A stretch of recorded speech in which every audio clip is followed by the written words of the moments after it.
menstrual period. This is the thing that we use most.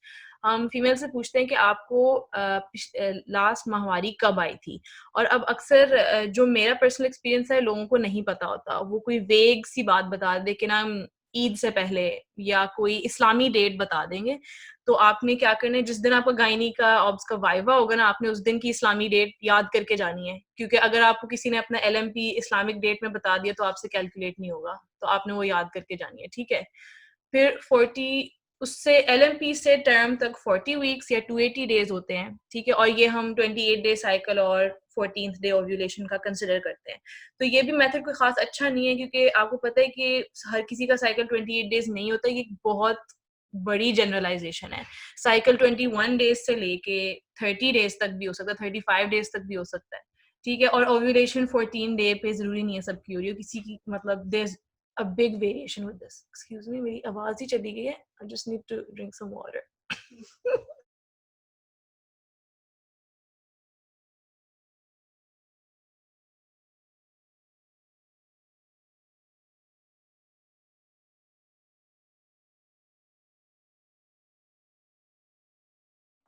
अच्छा, conception conception की date का ये है कि आपको तभी पता चल सकती है कि this was my date of conception, कि जब आपने ओव्यूलेशन की इंडक्शन कराई हो, ठीक है, या फिर आपने आर्टिफिशियल इंसेमिनेशन के थ्रू कंसीव किया हो, या फिर इन विट्रो फर्टिलाइजेशन, ठीक है। उसके अलावा ये बताना कि एग्जैक्टली कंसेप्शन की क्या डेट थी, ये बहुत मुश्किल है, राइट। तो दिस इज, अब we have a rule, it's called Naegele's rule. तो हम इसी रूल की एक वेरिएशन यूज करते हैं हमारी सेटिंग में, लेकिन ये रूल जो है ये कॉमनली यूज होता है। इसमें क्या करते हैं हम, जो हमारा लास्ट मेंस्ट्रुअल पीरियड है ना, let's just put a date to it, let's just assume the LMP was today's date, 14th of 12 of 2020, ठीक है। ये हमारा हो गया LMP। तो हम क्या करेंगे, इसका हम साल जो है वो 21 कर देंगे, ठीक है, एक साल ऐड हो गया। फिर हम -3 मंथ्स कर देंगे। 12 - 3 क्या होता है, 11 10 9, ठीक है। तो हमारे पास ये 9 आ गया, और हम कर देंगे +7 डेज, ठीक है। 14 + 7 क्या होता है, 21। 21 ये है हमारी एस्टिमेटेड डेट ऑफ डिलीवरी, ठीक है। तो हम फीमेल को बताएंगे कि आप एट टर्म, मतलब आपके जो 40 वीक्स हैं वो पूरे होंगे इस डेट को, ठीक है। अगर आपसे वाइवा में कोई भी सर पूछ लेना, बेटा ये जो हम लोग कैलकुलेट करते हैं EDD, ये कौन सा वीक है, प्लीज 40 वीक्स कह देना, वरना बहुत बेइज्जती होगी। नॉट पर्सनल एक्सपीरियंस, ठीक है। जो हम सेटिंग हमारी सेटिंग में यूज करते हैं वो ये भी करते हैं, 9 मंथ्स +7 डेज, ठीक है। तो आज की डेट ले लेते हैं दोबारा से, 14 12 2020, ठीक है। तो अब हमने इसमें ऐड करना है +7 डेज। पहले हम ना +9 मंथ्स ऐड कर लेते हैं, हमारी जिंदगी आसान हो जाएगी, ठीक है। तो इसको हम 0 फिलहाल हम इसको रखते हैं 14, और हम इसमें ऐड कर लेते हैं 9 मंथ्स, तो 9 हो गया, ठीक है। समझ आ रही है ना, क्योंकि 12th मंथ है ना, तो अगला साल शुरू हो जाएगा, ठीक है। तो अब इस हमने ऐड बिकॉज 9 मंथ्स के, तो अगला साल शुरू हो गया, ठीक है। अब हमने इसमें डेज में +7 करने, 21। तो आप ये मेथड यूज कर सकते हो। इस मेथड का पता नहीं अगर नाम है कि नहीं, अगर किसी को पता है तो बता दे, +9 मंथ्स +7 डेज वाला। तो इस तरह आप estimated date of delivery calculate कर सकते हो, ठीक है। तो आपके पास लेडी आई, आपने उसकी चेक कर लिया कि वो वाकई प्रेग्नेंट है, फिर आपने उसको बताया कि देखें आपकी जो एस्टिमेटेड डेट ऑफ डिलीवरी है वो है फलानी डेट, कैलकुलेट करके उसको बता दी, ठीक है। तो इस तरह हम करते हैं। अब प्रेगनेंसी व्हील होता है एक, ये हमारे यहाँ तो नहीं यूज होता, ये आप इसकी पिक्चर देख लीजिएगा, शायद गलती से ऑस्पी में आ जाए। फिर है सिम्फिजियो फंडल हाइट। अब जरूरी नहीं है कि हमारी सेटिंग में जो है फीमेल तभी आए जब उसको पहला विजिट करना चाहिए। पहला विजिट कब करना चाहिए, 8 to 12 वीक्स, मतलब एंड ऑफ फर्स्ट ट्राइमेस्टर में पहला विजिट कर लेना चाहिए, ठीक है।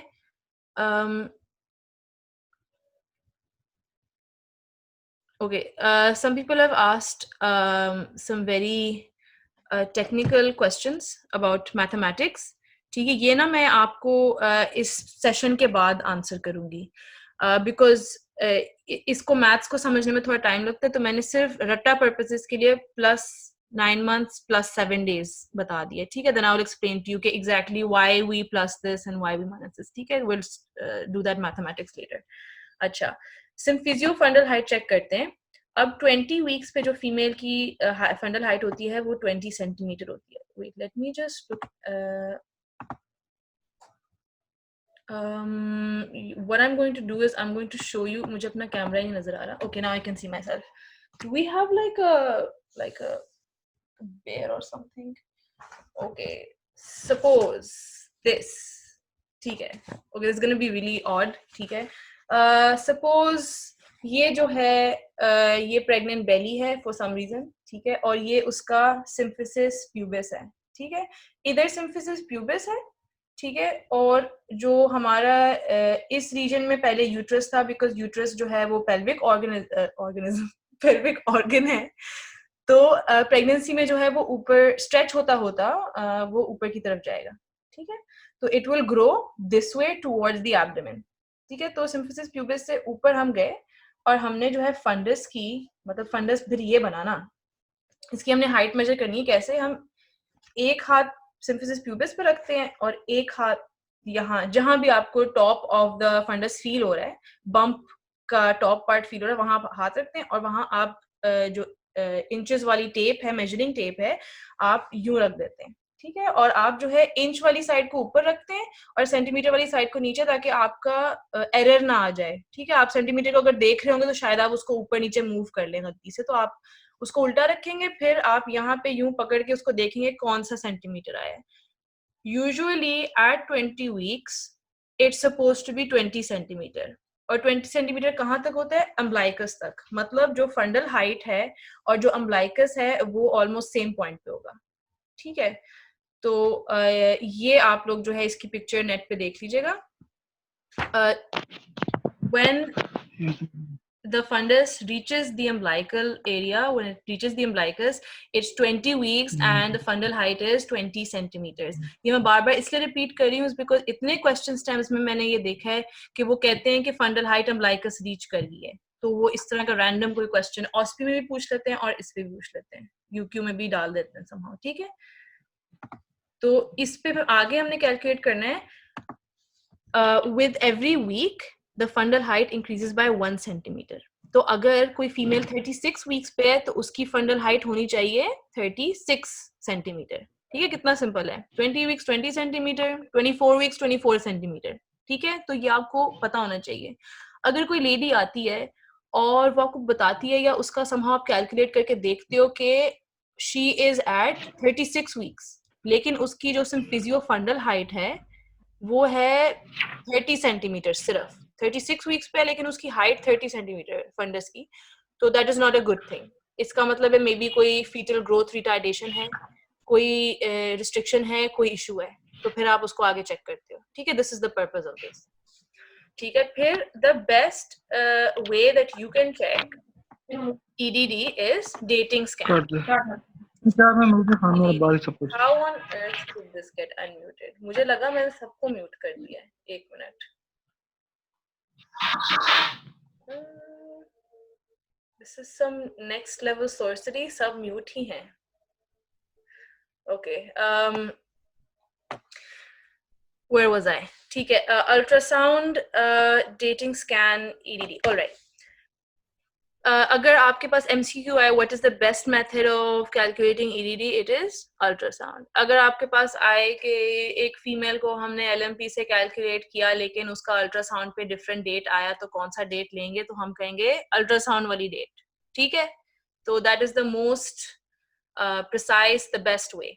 ठीक है. इसमें हम लोग क्राउन रम्प लेंथ और बायपैराइटल डायमीटर ब्ला ब्ला ब्ला ये आगे हम देखेंगे. अल्ट्रासाउंड सेपरेटली मैं बताऊंगी, उसमें हम देखेंगे कैसे हमने करना है. ठीक है. लेकिन रफली तो crown rump length is important and the biparietal diameter. उसके अलावा हम फीमर लेंथ भी लेते हैं और अब्डोमिनल सर्कमफ्रेंस भी लेते हैं, वो लेकिन वो जरा बाद की अल्ट्रासाउंड में अच्छा नजर आता है.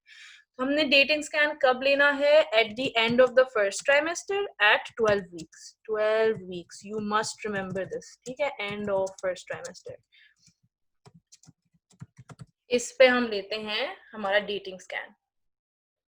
डेटिंग स्कैन मतलब हम उसकी estimated date of delivery calculate कर रहे हैं। तो ये हो गया हमारा how we get to the estimated date of delivery. ठीक है, एक स्क्रीन चैट में आई हैव सम क्वेश्चंस।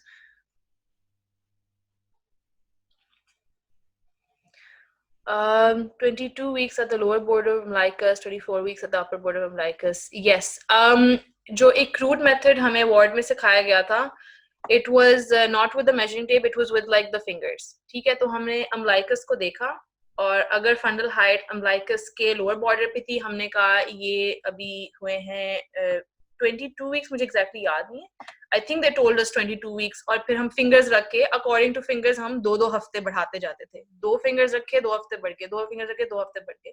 तो ये जब ये हर वार्ड का थोड़ा डिफरेंट होता है, तो जब ये आप लोग अपनी ऑस्पी और इस तरह प्रैक्टिकल की तैयारी कर रहे होंगे ना, तो तब ये आप लोग देख लीजिएगा कि कितने फिंगर्स से कितने हफ्ते हैं। ठीक है, अभी मुझे सही याद नहीं है।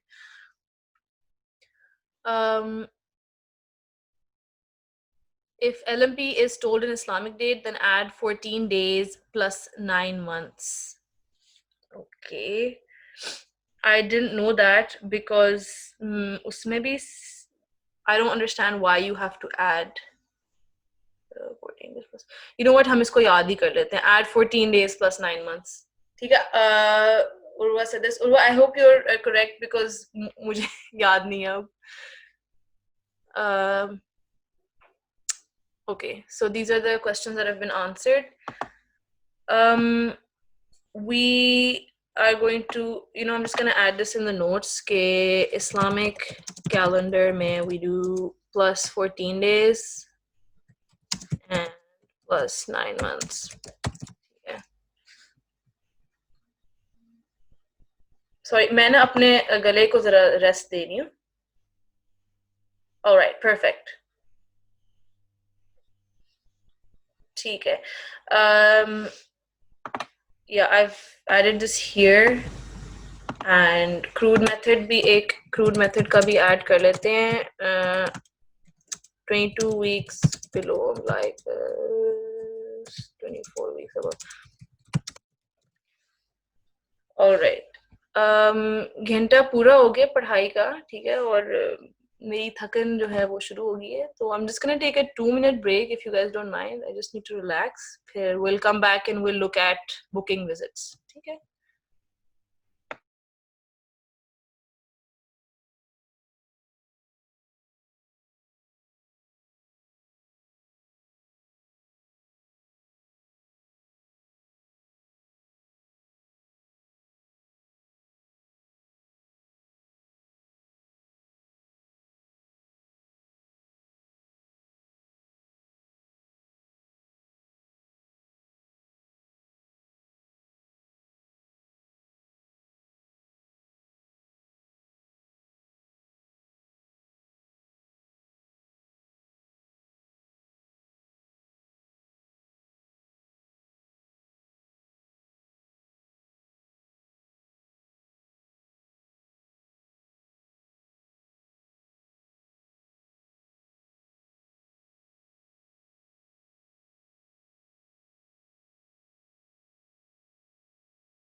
Go to the booking visit. Okay, we're starting. एक सेकेंड. कौन है? कोई भी नहीं है. अच्छा, एक क्वेश्चन आया हुआ था. Wait, just give me a minute.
Sorry about that. We had some distractions. ठीक है. The day I decide to do something, सबने रूम में आना है. चलें. How burn myself. Okay, let's begin again. हम लोग जो है किसी ने क्वेश्चन पूछा हुआ था. I'm just gonna quickly answer that. Question था कि हम लोग अल्ट्रासाउंड से जो है इंट्रायूट्राइन ग्रोथ रिटार्डेशन देखते हैं. ठीक है. तो फिर एक्यूरेट वाली तो LMP वाली होगी डेट. अच्छा, अब इसमें ना डिपेंड करता है कि फीमेल आई कब है. अगर आपके पास फीमेल 8 to 12 वीक्स में आई है, इस रीजन में आई है, ठीक है, 11 to 13 वीक्स वाले एरिया में आई है, तो सबसे अच्छा अल्ट्रासाउंड है, बिकॉज उस वक्त जो है आपको सैक क्लियरली नजर आ जाएगा और आपको मतलब आपकी जो एस्टिमेशन होगी, जो आप मेजरमेंट्स लोगे, वो सबसे ज्यादा एक्यूरेट होंगी. अगर आपके पास फीमेल आएगी फॉर एग्जांपल सेकेंड ट्राइमेस्टर के शुरू में, ठीक है, आपके पास वो 20 वीक्स पे फॉर एग्जांपल आ गया, अब तक तो जो फीटस है वो काफी ज्यादा बड़ा हो गया है और ग्रोथ में वेरिएशन आना शुरू हो गया है. ठीक है. तो इट कुड बी कि जो उसकी ग्रोथ चल रही है वो नॉर्मल है. इट कुड बी कि उसकी जो ग्रोथ चल रही है वो नहीं सही और वो इंट्रायूट्राइन ग्रोथ रिटार्डेशन है एट दैट पॉइंट. ठीक है. तो अगर फीमेल जो है आपके पास 8 to 12 वीक्स मतलब फर्स्ट ट्राइमेस्टर के एंड पे आ रही है, वो डेटिंग स्कैन करवा रही है, तो वो बेस्ट टाइम है. अगर उसका पहला विजिट ही उस टाइम के बाद हो रहा है, तो फिर हम लोग LMP ही लेंगे. You are very correct. उसके बाद जो है हम अल्ट्रासाउंड को सबसे एक्यूरेट नहीं बता पाएंगे. ठीक है. और अगर थर्ड ट्राइमेस्टर में उसका पहला विजिट है, तो बिल्कुल भी अल्ट्रासाउंड पे आप डिपेंड नहीं कर सकते, बिकॉज उस टाइम पे जो बेबी के ग्रोथ होती है उसमें इतनी वेरिएशन होती है कि आप कुछ भी नहीं कह सकते कि दिस इज नॉर्मल और दिस इज नॉट, या कितने वीक्स हुए हैं. ठीक है ना. तो that's a very good question. Let's get back to this. अच्छा, अब हमारे पास जो पहला विजिट जो फीमेल आई है वो है हमारा बुकिंग विजिट. ठीक है. उसको हम कहते हैं बुकिंग विजिट. और बुकिंग विजिट टिपिकली हमारे पास आना चाहिए 8 to 12 वीक्स में. ठीक है. हम लोग उसी दौरान हम डेटिंग स्कैन भी करते हैं, उसी दौरान हम कुछ इंपॉर्टेंट इन्वेस्टिगेशंस भी करते हैं. ठीक है. अब मैंने जो है चैप्टर का शुरू किया था, मैंने KOD से देखा था. हमने एम्स ऑफ एंटीनेटल केयर उन्हें लिखा था. आपको ब्रीफली पता होने चाहिए एम्स क्या है. ठीक है. तो optimise the pregnancy outcomes for the woman and the baby. ठीक है. To prevent, detect and manage factors that adversely affect health of mother and baby. ठीक है. Provide advice, reassurance, education and support for women and her family. At this point ये community medicine चल रहा है. ठीक है. Deal with the minor ailments of pregnancy and provide general health screening. ठीक है. तो हमने क्या कर लिया, हमने प्रेगनेंसी की आउटकम्स अच्छी कर ली, हमने कोई मसला हुआ उसको डिटेक्ट करके मैनेज कर लिया, हमने उसको फीमेल को रीअश्योर कर दिया, एडवाइस दे दी. ठीक है. और बाकी हेल्थ की स्क्रीनिंग कर ली. ठीक है. कोई भी issue. There is another question. Dating scan is preferred below 20 weeks of gestation over LMP, and above 20 weeks it is not reliable. Okay, that's an answer. Thank you so much, Manuria. That's absolutely correct. ठीक है. Below 20 weeks dating scan prefer करेंगे, above जो है हम लोग नहीं कर सकते. It's not reliable. ठीक है. Recommended schedule of antenatal visits. ये मैंने एक्सेल से लिए, ये पता नहीं क्यों 10 टीचर में मुझे मिल ही नहीं रहा था। तो अगर इसमें कोई भी वेरिएशन है तो आप लोग मुझे बता दीजिएगा, ठीक है? तो रूटीन विज़िट हमारे पास होती है, फर्स्ट विज़िट जो है as soon as you think you are pregnant, तो 8 टू 12 वीक्स में फर्स्ट विज़िट होता है। फिर आफ्टर एवरी 4 वीक्स आप विज़िट देते हैं एक अंटिल 28 वीक्स। फिर आफ्टर एवरी 2 वीक्स हो जाता है अंटिल 36 वीक्स, और 36 के बाद once a week until delivery, ठीक है? तो ये नॉर्मल हमारी जो रूटीन विज़िट्स हैं, ये उसका शेड्यूल है। मिनिमम विज़िट्स जो है आपके पास 4 होनी चाहिए, ठीक है? एक तो before 12 weeks to confirm the pregnancy, इसको हम बुकिंग विज़िट कहेंगे एट दैट पॉइंट। फिर 24 वीक्स पे होना चाहिए, उसमें बेसलाइन हेल्थ प्रोफाइल करते हैं, और एक हम करते हैं एनॉमली स्कैन, ठीक है? एनॉमली स्कैन हमारा 20 टू 22 वीक्स के दरमियान होता है, तो यहाँ मैं 20 वीक्स लिख रही हूँ एनॉमली स्कैन के लिए, ठीक है? फिर 32 टू 34 वीक्स पे हम पोजीशन और प्रेजेंटिंग पार्ट देखते हैं कि फिर हम डिलीवरी का कहते हैं ना कि क्या ये डिलीवरी नॉर्मल होगी, क्या सी सेक्शन होगा, या कोई और इंटरवेंशन की ज़रूरत है, ठीक है? फिर 36 वीक्स पे हम लोग डिलीवरी की प्लानिंग के लिए बुलाते हैं, ठीक है? कि होम डिलीवरी करनी है, हॉस्पिटल में डिलीवरी करनी है, कोई स्पेशल इंटरवेंशंस तो नहीं चाहिए, कोई तैयारी तो नहीं चाहिए उस डिलीवरी के लिए, ठीक है? अ, ये हमने हो गया हमारी विजिट्स। अब हमने एडवाइस, रीअश्योरेंस एंड एजुकेशन क्या देनी है? अच्छा, ये यूक्यू में ना काफ़ी पूछा होता है ऐसे बहुत ही ऊप्स ये लिटरली कम्युनिटी मेडिसिन टाइप के क्वेश्चन पूछे होते हैं कि आपके पास फीमेल आई है तो आप उसको एडवाइस क्या देंगे? ठीक है, तो अच्छे खासे मार्क्स का क्वेश्चन होता है। उसमें आपने पहले आपने उसको बताना है कि कौन से हमारे नॉर्मल सिम्पटम्स ऑफ प्रेगनेंसी है जिसको हम एक्सपेक्ट कर सकते हैं, ठीक है? उसमें नॉज़िया, हार्ट बर्न, कॉन्स्टिपेशन, ये 3 जो है ना ये सबसे इम्पोर्टेंट है। और ये सबसे कॉमन भी हैं, ठीक है? नॉज़िया, ठीक है? मॉर्निंग सिकनेस जिसको आम उसमें कहते हैं, मॉर्निंग सिकनेस होगी, हार्ट बर्न होता है, ठीक है? इंडिजेशन बहुत ज़्यादा हो जाती है, और कॉन्स्टिपेशन बहुत ज़्यादा हो जाती है। इसके अलावा भी there is SOB, shortness of breath, dizziness की बहुत ही बुरी स्पेलिंग है, swelling, back ache, abdominal discomfort, headaches, ठीक है? You can just keep adding जो-जो आपको याद आता है। फिर आपने उसको एडवाइस देनी है related to her smoking, alcohol या कोई ड्रग्स हैबिट्स, ठीक है? अगर वो स्मोक कर रही है, तो आपने उसको बताना है कि फीटल ग्रोथ रिस्ट्रिक्शन हो सकती है, आपकी प्री टर्म लेबर हो सकती है, प्लेसेंटल अब्रप्शन हो सकती है, और इंट्रायूट्राइन डेथ हो सकती है। ये चीज़ें आपने उसको बतानी है। आपने फिर उसको रिकमेंड करना है कि वो स्मोकिंग को स्टॉप कर दे, उसको कोई स्मोकिंग सेसेशन प्रोग्राम में आपने भेजना है, और आपने उसको किसी सपोर्ट ग्रुप में डाल देना है, ठीक है? ये सारी बिहेवियरल साइंसेज़ वाली बातें हैं। या उसको बता दें कि कोई नेगेटिव क्यूज़ एसोसिएट कर ले स्मोकिंग के साथ, या ये सब कुछ, ठीक है? अल्कोहल अगर वो कंज़्यूम करती है, अगर वो कोई एडिक्ट है, तो आपने उसको बताना है कि उसके फीचर्स के साथ क्या-क्या इश्यूज़ हो सकते हैं। वही अगेन फीटल ग्रोथ रिस्ट्रिक्शन हो सकती है, microcephaly, there is a lot more, but ये 2 मैंने मेन मेंशन किए क्योंकि ये याद करना आसान है। फिर आप उसको पेरीनेटल मेंटल हेल्थ टीम के पास भेज सकते हैं। वही फिर दोबारा जो बिहेवियरल साइंसेज़ में सारा पढ़ा था ना कि उसको अल्कोहल वही सपोर्ट ग्रुप में भेज दें, उसको सेसेशन में हेल्प करें, ये वो, ठीक है?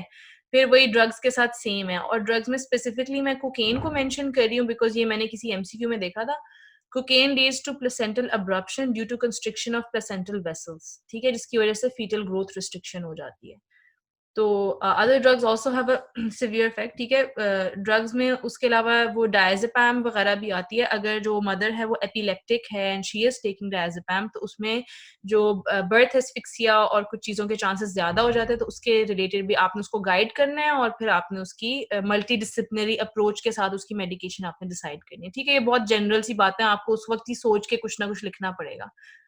फिर एक टर्म है पेरेंट क्राफ्ट एजुकेशन। इसमें क्या होता है, फॉर्मल ग्रुप डिस्कशंस होती हैं issues related to pregnancy. It's like a support group, ठीक है? तो सारे जो भी कपल्स होते हैं जो एक्सपेक्ट कर रहे होते हैं बेबी, वो सब एक जगह पे आते हैं, वहाँ डॉक्टर होते हैं, नर्स होते हैं, वो उनको बताते हैं चीज़ों के बारे में।